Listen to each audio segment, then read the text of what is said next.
ગરીબ અને સીમાંત વર્ગની મહિલા ખેડૂતોની આવકમાં વધારો કરીને તેમને આર્થિક રીતે સશક્ત કરવા માટે ગુજરાત સરકારે માર્ચ 2025માં જી સફલ યોજનાનો પ્રારંભ કર્યો છે। આ યોજનામાં મહિલાઓને કૃષિ આધારિત વ્યવસાય શરૂ કરવા માટે કુલ ₹74,000ની સહાય તબક્કાવાર આપવામાં આવે છે। દાહોદ જિલ્લાના પાંદડી ગામની મહિલા ખેડૂત સુરેખાબેન સંધોળને પ્રથમ તબક્કામાં ₹15,000ની સહાય શાકભાજીની ખેતી શરૂ કરવા માટે મળી છે।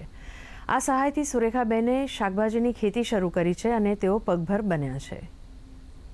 15,000ની અમને સહાય મળી છે અને તેમાંથી અમે ખેતી કરીએ છીએ। સારો એવો પાક અમે મળ્યો છે, સારું એવું વેતન મળ્યું છે, જેથી અમે સરકારનો આભાર માનીએ છીએ। દાહોદ જિલ્લાના ગરબાડા તાલુકામાં 174 જેટલા લાભાર્થીને જે લોકોએ શાકભાજી કરવામાં રસ ધરાવ્યો છે એમને લાભ આપવામાં આવ્યો છે।